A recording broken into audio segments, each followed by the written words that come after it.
Donc il y avait le premier mouvement où Lescaut introduisait des Grieux, puisqu'on avait dit que le premier il, c'était Lescaut, le frère de Manon. C'est bon? Et donc l'idée c'est de prouver comment est-ce qu'il introduit des Grieux en personnage d'ingénu pour en fait créer cette duperie de Monsieur G2M. On avait dit aussi qu'on avait la circonstancielle de temps avec lorsque, qui montrait bien que c'était le contexte et que c'était le but de ce souper, d'escroquer cet argent, ces bijoux au vieil homme pour ensuite partir avec. Ça va là-dessus? Il vint me prendre par la main lorsque Manon eut serré l'argent et les bijoux, et me conduisant vers monsieur de GM, il m'ordonna de lui faire la révérence. Dans cette première phrase, comment est-ce qu'on construit ce portrait de Desgrieux en jeune ingénu?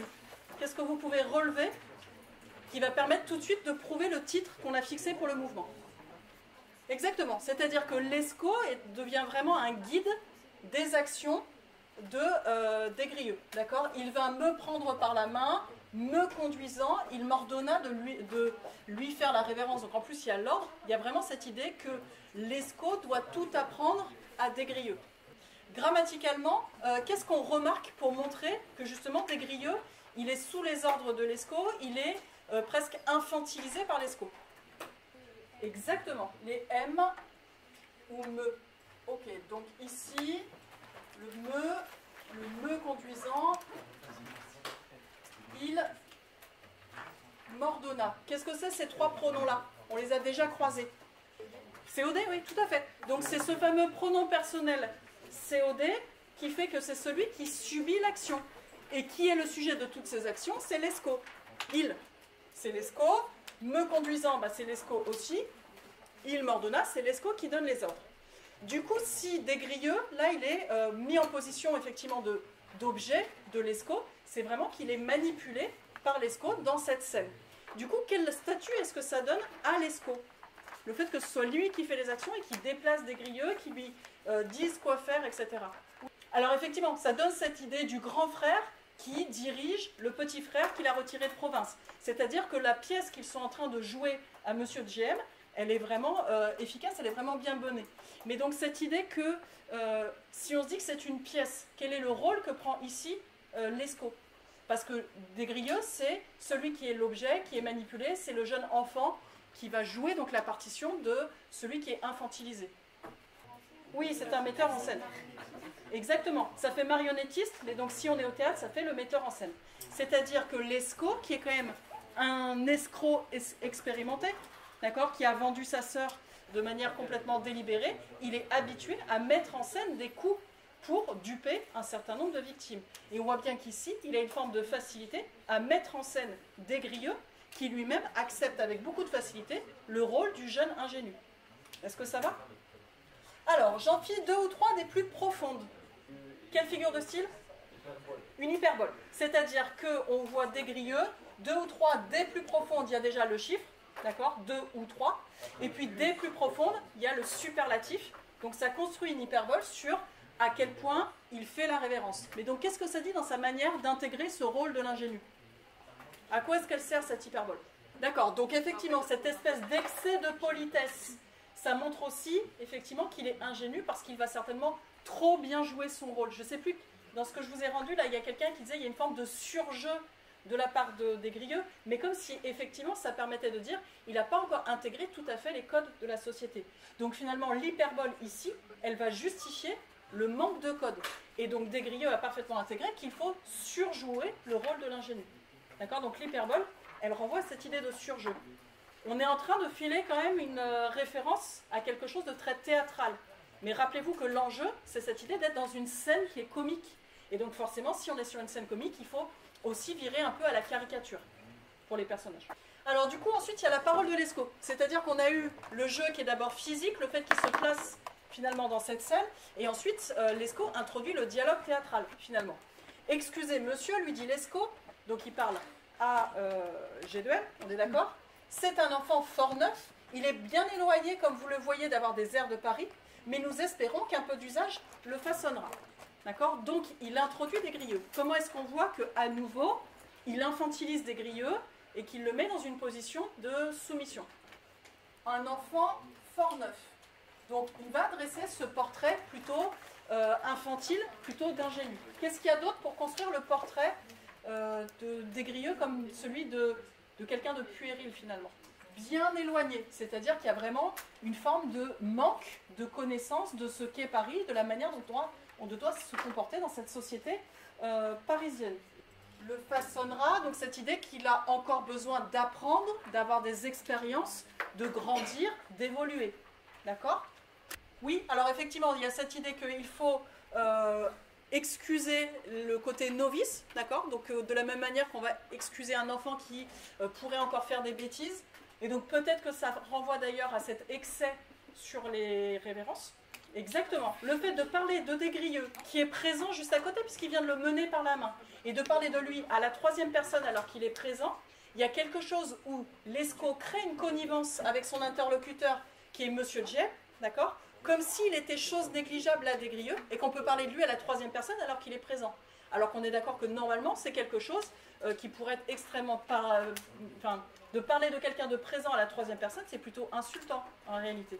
Et donc là, Desgrieux ne va surtout pas réagir parce qu'il sait qu'il doit obéir à son grand frère, ok, et il sait effectivement qu'il doit se comporter de manière extrêmement polie. Donc on l'introduit en troisième personne, il n'y a rien à dire. Par contre, à nouveau, c'est extrêmement infantilisant de la part de Lescaut sur Desgrieux. Mais c'est toujours pour continuer de jouer ce rôle du jeune ingénu qui obéit, qui se soumet, qui n'a pas les habitudes, donc qui respecte les codes. Vous aurez l'honneur de voir ici souvent monsieur, ajouta-t-il en se tournant vers moi, faites bien votre profit d'un si bon modèle. Donc là quand même, enfin, on parle à Desgrieux, d'accord? Vous aurez l'honneur, cette fois-ci le vous, c'est Desgrieux. Alors c'est plutôt effectivement tiré de monsieur GM, un bon exemple, d'accord? C'est-à-dire qu'il y a déjà cet impératif là, faites bien, donc là il lui donne un ordre, un conseil ou un ordre, on est un peu dans l'entre-deux.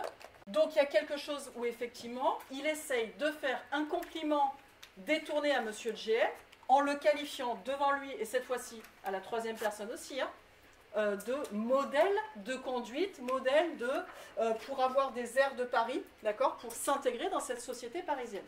Sauf que, quand c'est dans la bouche de Lescaut, face à un Desgrieux, dans la situation où on sait pourquoi on est venu, c'est pour l'escroquer. Quelle est la portée de ce conseil-là? Tout de suite, qu'est-ce qu'on va pouvoir dire? C'est une flatterie, d'accord? C'est vraiment une basse flatterie pour Monsieur GM, pour continuer de le mettre en confiance, bien sûr. Donc effectivement, c'est terriblement ironique de considérer qu'il faut faire un modèle de Monsieur GM, alors qu'en fait, il est en train de se laisser escroquer avec une facilité déconcertante. Donc c'est même un anti-modèle. Mais on arrive entre eux, ils s'amusent du fait que c'est un anti-modèle, et de faire une flatterie du même coup. Donc il y a quelque chose d'une habileté de la part de Lescaut et de Desgrieux qui est quand même assez remarquable. On voit que Lescaut, il n'en est pas à son coup d'essai, et que c'est quelqu'un de plutôt expérimenté dans ce domaine-là. Ok. Je reviens juste, ajouta-t-il en se tournant vers moi, on est d'accord que là aussi il y a quelque chose de très théâtral. Ça fait presque comme une didascalie si on était au théâtre. D'accord? Il s'est adressé à Monsieur le GM en se tournant vers moi. Donc c'est-à-dire que Lescaut maîtrise même une forme de langage du corps, d'organisation de l'espace. Enfin, c'est un bon comédien. D'accord? Et puis, vous aurez l'honneur, on va pouvoir l'intégrer de la même couleur là. On est aussi de l'ordre de la flatterie, comme si c'était un honneur d'être avec un vieil homme qui paye des filles pour les avoir chez lui et pour en disposer à sa guise. Rapport au code d'honneur, on est d'accord qu'il y a quand même un petit bug. Cette idée d'un jeu théâtral qui est particulièrement bien huilé, avec non seulement un Lescaut qui est un très bon metteur en scène, qui a tous les codes, un Desgrieux qui surjoue à merveille le rôle du jeune ingénu, donc la scène théâtrale, elle est particulièrement efficace, et un public qui va déjà être conquis par la flatterie qui est mise en place. C'est-à-dire qu'ils ont à peine commencé le jeu, qu'effectivement le public va forcément adhérer, parce qu'il y a déjà eu des flatteries qui ont été particulièrement bien menées par et le metteur en scène et le comédien Desgrieux. Donc il va se faire prendre à ce jeu théâtral. Alors, sur notre deuxième mouvement, qui démarre à la ligne 6, on avait dit que c'était surtout cette idée du jeu de dupe.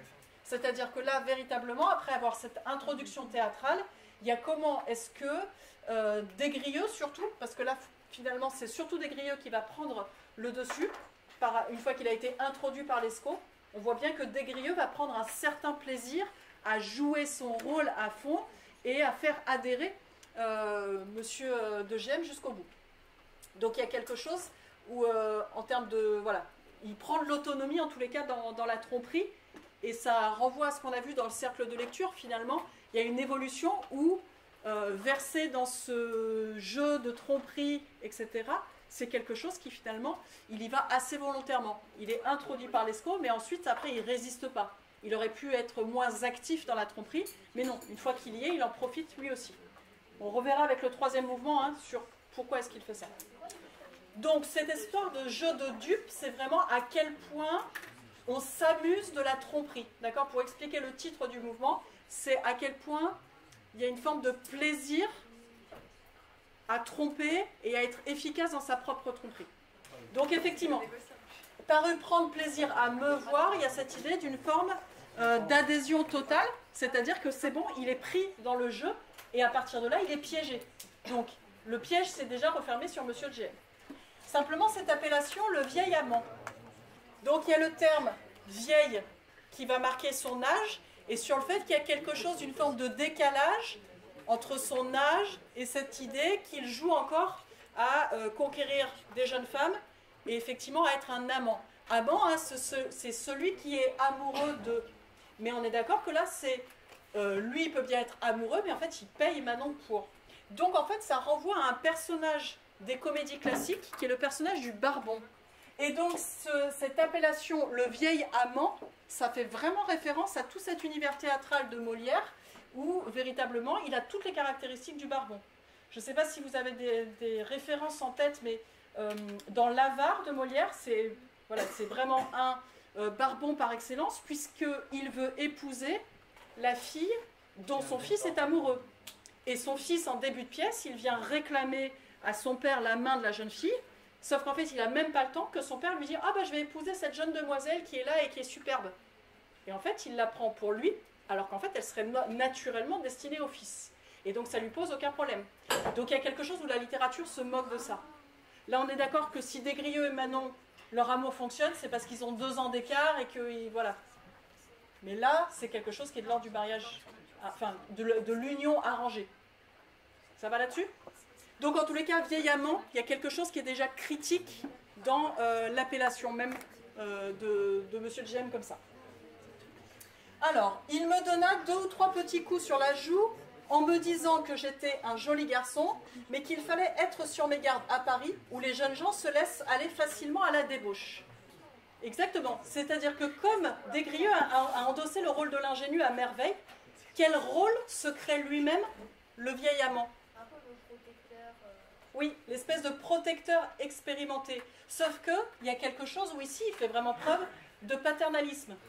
Oui, exactement. Paternalisme, il y a la racine pater en latin, donc se comporter comme un père et être celui qui inculque les codes, qui inculque la morale et qui va... Dans paternalisme, il y a une dimension un peu négative qui inculque trop ces codes. Il y a quelque chose de trop infantilisant. Mais donc, à partir du moment où Des-Grieux se pose en ingénu, en fait, naturellement, Monsieur de Gem se dit qu'il peut se poser en espèce de père. On vient de lui dire qu'il est un si bon modèle. Donc en fait, il va, sans le vouloir, prendre ce rôle-là et devenir ridicule. Il l'a déjà dans sa gestuelle. Les 2 ou 3 petits coups, ça fait référence à quoi qu'on a vu avant et qui était considéré comme excessif. Donc si on sait que c'était surjoué ici et que Monsieur de Gem fait la même chose, mais lui, il ne sait pas qu'il est en train de surjouer, néanmoins, tout de suite, ça le rend ridicule. Il ne fait pas mieux que notre Des-Grieux qui a fait trop de révérence. Lui, il fait trop de petites tapes sur la joue. Donc, geste paternaliste, excessif sans qu'il s'en rende compte. Donc déjà, effectivement, il y a ce jeu sur ce qui relèverait, si on était au théâtre, de la double énonciation, c'est-à-dire que nous, en tant que public de la scène, on sait beaucoup plus que le personnage qui est au milieu. Donc en fait, c'est ça aussi qui nous permet de rire de lui, c'est qu'on a plus de connaissances que lui. Et effectivement, il y a autre chose, c'est, il dit, en me disant que j'étais un joli garçon, mais qu'il fallait être sur mes gardes à Paris. D'accord? Comme si, lui, il savait se protéger des dangers parisiens. La preuve que non, il est en train de se faire berner par Lescaut, Desgrieux et Manon. Et sur mes gardes, où les jeunes gens se laissent facilement aller à la débauche. Mais qui est-ce qui est le plus débauché? C'est lui qui paye une fille.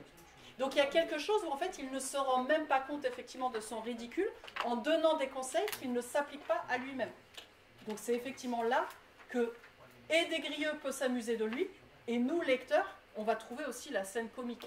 À quel point il est décalé par rapport à lui-même. Ça correspondait à la question 4 qui était dans le manuel, à savoir la variation sur le type de discours qui était employé entre les lignes 3 et 15 et sur l'intérêt de ces différents types de discours. Si on regarde du coup dans notre texte, on a effectivement « Lescaut l'assura que j'étais naturellement si sage que je ne parlais que de me faire prêtre et que tout mon plaisir était à faire des petites chapelles. » À partir de là, on voit qu'on est sur du discours qui est indirect, puisqu'on a un verbe introducteur suivi par des complétives introduites par la conjonction de subordination « que » et qui correspond aux différentes paroles qui ont été prononcées. Donc, dans les deux discours indirects, on a un portrait qui se poursuit de Desgrieux, puisque le vieil amant le qualifie de joli garçon, donc il s'intéresse du coup à une remarque sur son physique, puis il lui donne plutôt des conseils sur son portrait moral, hein. Il fallait être sur mes gardes à Paris et ne pas risquer la débauche, donc ça on l'a vu avec le ton paternaliste de monsieur de GM. Et puis dans le portrait de Lescaut, il y a 3 éléments qui permettent de filer le portrait de l'ingénu, mais de l'enrichir encore ce portrait avec j'étais naturellement si sage, donc avec cet adverbe naturellement pour vraiment essayer de renforcer sur le fait que c'est profondément ancré dans ce qu'est Desgrieux que d'être marqué par cette sagesse, donc avec l'intensif si devant l'adjectif sage, et donc que cette sagesse, cette intelligence, cette capacité de réflexion l'avait tourné vers une carrière ecclésiastique avec me faire prêtre et faire des petites chapelles. On voit donc là qu'il y a une double ironie dans la mesure où ce portrait que fait Lescaut correspond en tout point au portrait de Desgrieux tel qu'on l'avait en début de roman avant la rencontre avec Manon, quand il projetait de se faire chevalier de l'ordre de Malte. Et donc finalement, il doit porter sur lui quelque chose qui relève de cette éducation scolastique et religieuse qu'il a eue, et il doit porter sur lui cette carrière vers laquelle il se projetait. Donc en tous les cas, ce portrait est particulièrement trompeur, particulièrement réussi, particulièrement proche de ce que Desgrieux a été, mais ici, c'est pour complètement basculer et faire fonctionner la Dupree. Alors, ce discours indirect qu'on avait avec Lescaut l'assura que, on l'avait également avec en me disant que, qui était là pour Monsieur GM, montrant que du coup, c'est bien Desgrieux qui prend la main, qui est dans la narration et qui a plaisir à rapporter les paroles des différents protagonistes. Il rapporte les paroles de Monsieur GM, il rapporte les paroles de Lescaut, mais c'est bien lui qui est en train de maîtriser le récit et en fait de montrer qu'il a plaisir à duper et à raconter à Renoncourt, qui est son interlocuteur, ce qu'il a réussi à faire lors de ce souper. Ce qui va être intéressant ensuite, c'est de voir qu'il abandonne ce discours indirect qu'on avait sur ces 2 points-là pour passer au discours direct du vieillard, puisque le verbe repris le vieillard en me haussant le ton avec la main, on est là du coup dans une incise. Et donc cette incise nous permet de voir que ce qui se trouve avant, malgré l'absence de guillemets chez l'abbé Prévost, est en fait du discours direct, puisque Monsieur GM dit « je lui trouve de l'air de Manon ». L'intérêt ici est de donner les paroles qui ont été vraisemblablement prononcées par Monsieur GM et de montrer de manière réaliste, vivante, à quel point il se laisse duper et à quel point il est finalement dans la bêtise et dans l'illusion de croire que Desgrieux est effectivement le frère de Manon.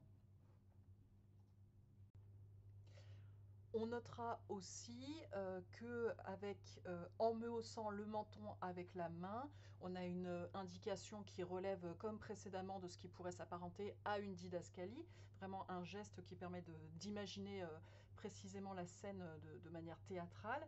Et le en me haussant le menton avec la main revient toujours à ces gestes paternalistes du vieil amant, et donc on est très proche des 2-3 petits coups sur la joue. Donc on a véritablement voilà, ce monsieur GM qui continue sur sa lancée sans se méfier de rien, et donc il affirme davantage sa bêtise en s'enfermant toujours dans son paternalisme.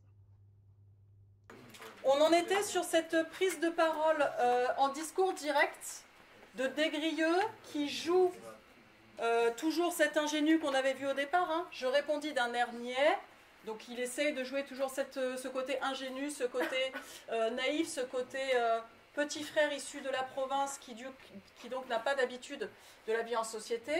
Et il avait répondu « Monsieur, c'est que nos deux chairs se touchent de bien proche, aussi j'aime ma sœur comme un autre moi-même ». Qu'est-ce qu'on avait dit là sur la toute fin de cours, sur cette prise de parole en discours direct de Desgrieux, et sur le contenu et sur le choix du discours direct dans sa manière de le raconter. Donc effectivement, cette histoire des deux chairs qui se touchent, j'aime ma sœur comme un autre moi-même, il y a quelque chose où il joue sur une ambiguïté du petit frère aimant, et donc il continue de jouer ce rôle qu'il a pris dès le début quand Lescaut l'a introduit, sauf que nous, en tant que lecteurs, spectateurs, auditeurs de cet épisode-là, qu'est-ce qu'on entend dans le double sens? Exactement, d'accord? Nos deux chairs se touchent de bien proche, c'est clairement une référence, on avait dit grivoise, d'accord, de l'humour grivois, dans le sens où il est en train de parler des relations sexuelles qu'il a avec Manon, et que c'est pour ça que leurs chairs se touchent. Et j'aime ma sœur comme un autre moi-même, ça veut dire qu'il révèle aussi ses sentiments, mais ces sentiments qui sont amoureux, et qu'il fait passer pour des sentiments fraternels aux yeux de Monsieur GM.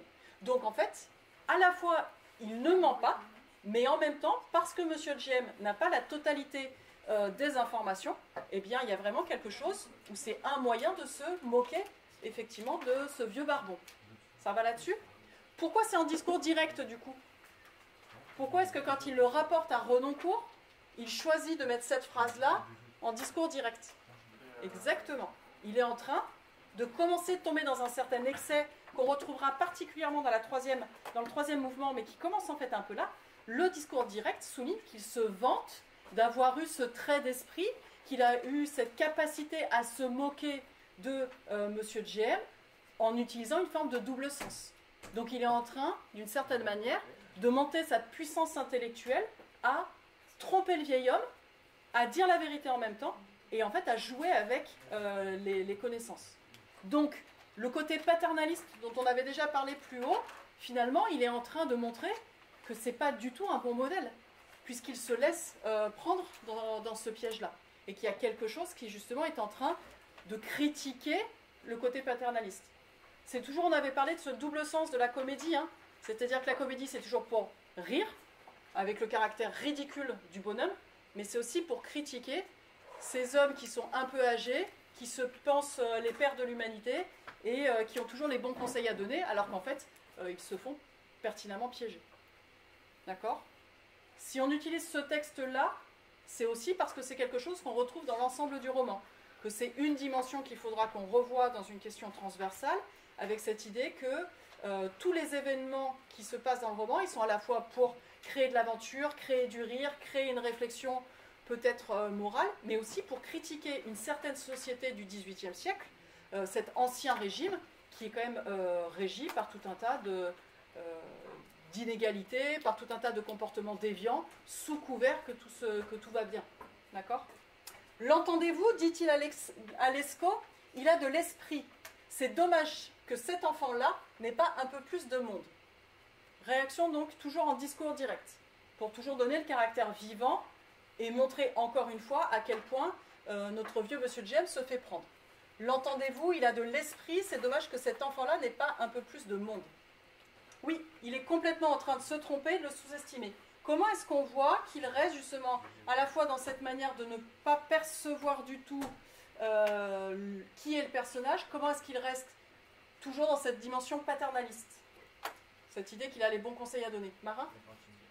Oui, on revient à cet enfant-là. D'accord? Donc, pardon, mon truc paternaliste, c'était toujours le bleu, hein? Donc, on voit que ça revient systématiquement dans son discours. Il continue de le traiter comme un enfant qui n'est pas un peu plus de monde. D'accord? Il y a la négation là. Oh, la jolie question de grammaire sur la négation. Allez, c'est la minute grammaticale du jour. Qu'est-ce que c'est comme négation? Petit 1. Syntaxique. Alors, pardon, petit 1, lexical ou syntaxique? Si on reprend le protocole, on s'était dit pour rien oublier. Donc, elle est syntaxique parce que... Alors, effectivement, parce que d'une part, elle est construite avec un apostrophe et pas qui sont quelle nature de mots? Des adverbes, d'accord? Donc, l'un et l'autre, ce sont des adverbes. Et c'est syntaxique parce que cette négation, elle porte sur quoi? Sur le verbe, d'accord? Elle porte effectivement sur le verbe conjugué, donnant un sens négatif à la phrase, d'accord? Ça ne porte pas que sur un mot qui est nié, mais c'est bien l'ensemble de l'action de la phrase qui est nié. Donc on est sur une négation syntaxique construite avec deux adverbes de négation, qui sont... Comment vous utilisez le mot de vocabulaire qui fait qu'on va lier les deux adverbes l'un à l'autre? Corrélé, d'accord? Donc la petite lunette qu'on dessinait quand on était petit, en vrai ça s'appelle la corrélation, hein? Donc les deux adverbes sont corrélés l'un à l'autre. C'est bon pour le vocabulaire? Alors, parce qu'effectivement, la phrase, c'est ou bien affirmative ou bien négative, on est en train de nier le fait qu'il possède ou non quelque chose, hein, qu'il est quelque chose ou non, et il n'y a pas de, on n'est pas en train de nier une circonstance par l'emploi d'un adverbe spécifique, d'accord? À partir du moment où l'adverbe, c'est pas ou point, c'est un outil qui permet de dire la phrase à l'affirmative ou la phrase à la négative, mais qui porte sur l'ensemble de la phrase. Alors qu'on a d'autres adverbes qui sont seulement une négation d'une circonstance, de temps ou de personne.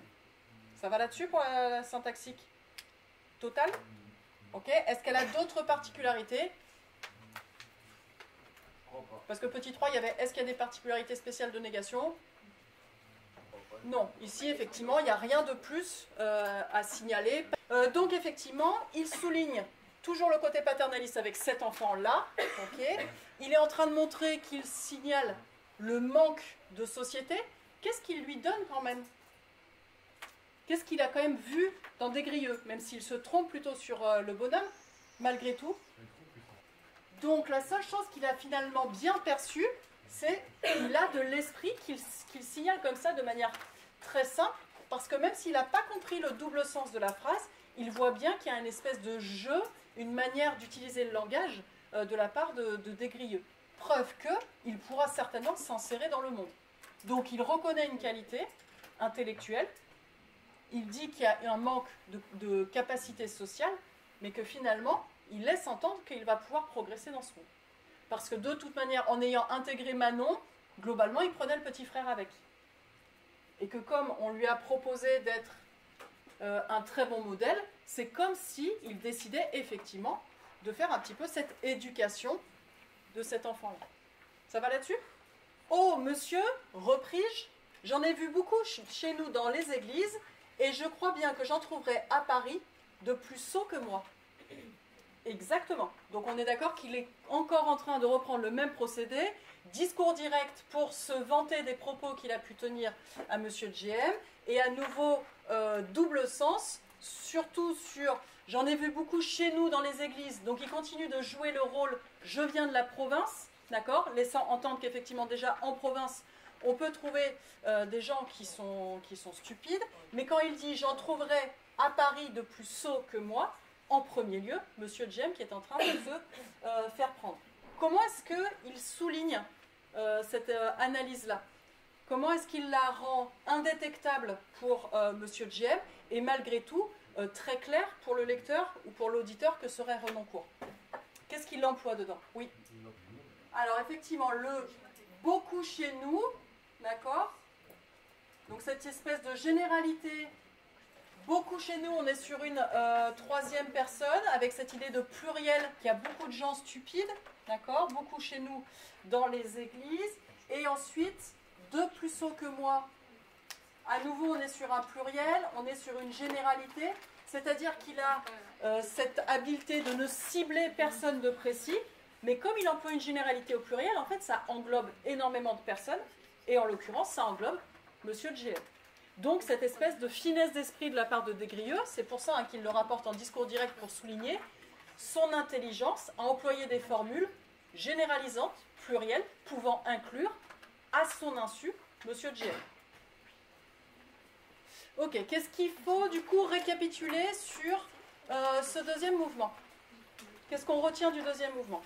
D'accord, donc on récapitule qu'effectivement, c'est tout un dialogue pour montrer le paternalisme de Monsieur GM, l'impression qu'il est capable de jauger correctement un jeune homme, alors qu'en fait nous, spectateurs, lecteurs de la scène, on est bien en train de voir que Monsieur GM se fait bassement tromper,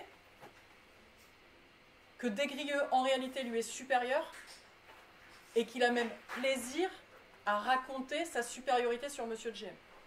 Donc ça nous entraîne sur le troisième mouvement où on avait dit qu'il y avait quelque chose dans ce troisième mouvement qui allait certainement aller trop loin et qui allait finalement confiner une forme de tragique.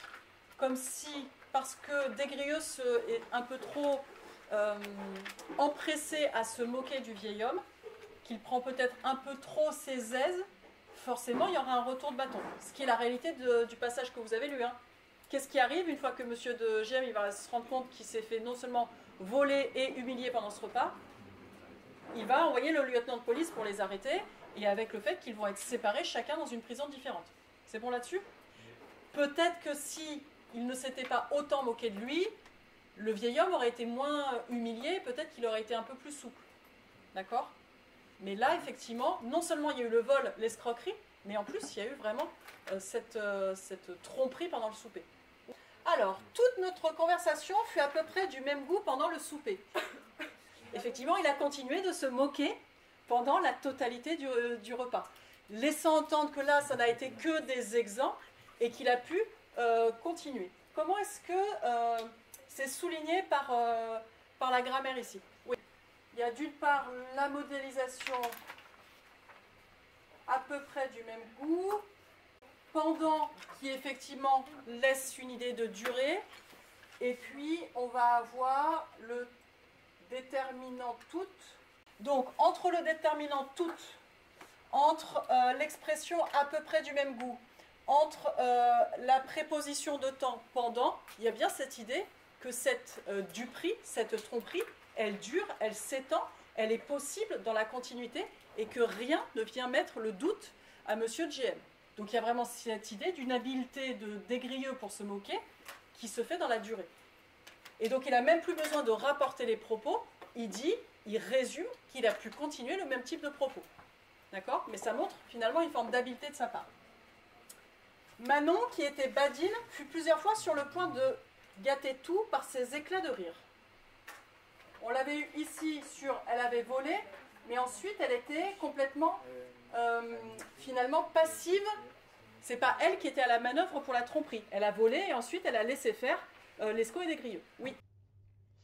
Donc pour Manon, qu'on voit apparaître là, on va souligner la proposition subordonnée relative qui était badine avec cet adjectif qui montre à quel point elle s'amuse. Et donc dans cette métaphore filée de la scène théâtrale, elle est véritablement la spectatrice qui profite de la comédie, qui est capable de percevoir à la fois le rire, hein, vraiment le ridicule de Monsieur GM, et qui est capable également de percevoir la critique qui est menée par Desgrieux. Donc il y a quelque chose qui véritablement permet aussi avec ces éclats de rire de montrer à quel point la scène est réussie pour elle en tant que spectatrice. On voit que par la suite, donc Desgrieux est certainement encouragé par cette réaction de son public qui est ici Manon, puisqu'il poursuit, et donc il poursuit à l'excès, cette duperie, cette tromperie, cette mise en échec de Monsieur GM. Je trouvais l'occasion en soupant de lui raconter sa propre histoire, et le mauvais sort qui le menaçait, il y a quelque chose où véritablement, Monsieur Jem ici se retrouve en objet avec le pronom lui, il se retrouve en objet avec le pronom le, et donc véritablement il devient celui qui subit les actions et la tromperie. On voit donc que du coup, cette tromperie commence à aller trop loin, puisque Lescaut et Manon tremblaient, de ces éclats de rire qui étaient là juste une ligne plus haut, on passe finalement à ce sentiment de peur qui laisse penser effectivement qu'il y a un excès de la part de Desgrieux. En effet, on avait, avec raconter sa propre histoire, le mauvais sort qui le menaçait, il poursuit avec son portrait au naturel, avec le problème sur l'amour-propre et le fait qu'il était fort risible. Donc Desgrieux dresse un portrait de plus en plus précis de notre Monsieur GM, et ce portrait devient véritablement tellement moqueur qu'on voit bien que c'est là qu'il a attaqué trop fort Monsieur GM, et que donc les répercussions seront elles-mêmes forcément à hauteur de cette moquerie. Là où on voit que notre narrateur rétrospectivement se rend compte qu'il est allé trop loin, hein, ce qui explique la dernière phrase, c'est sur le point de gâter tout, Lescaut et Manon tremblaient, ce n'est pas sans raison que, on voit bien qu'il a conscience que de cet amusement excessif qu'il a eu à ce moment-là, en fait, il va le payer très cher. Alors, c'est ce qu'on retrouve du coup dans cette prolepse qui termine la dernière phrase de l'extrait. Vous verrez que ce n'est pas sans raison que je me suis étendue sur cette ridicule scène. Donc vous verrez qui est au futur, donc qui annonce la prolepse et le fait qu'il y aura les conséquences dont on a déjà parlé par la suite avec Monsieur Jem qui va se rendre compte de la situation, qui va envoyer le lieutenant de police qui va les mettre en prison. Et puis il y a une forme de conclusion avec cette ridicule scène, donc qui reprend en fait toute cette idée de comédie, à la fois pour rire, à la fois pour critiquer, mais également sur le fait que quand on a tourné quelqu'un à ce point en ridicule, et bien par la suite les conséquences vont tourner finalement au tragique pour Desgrieux et pour Manon.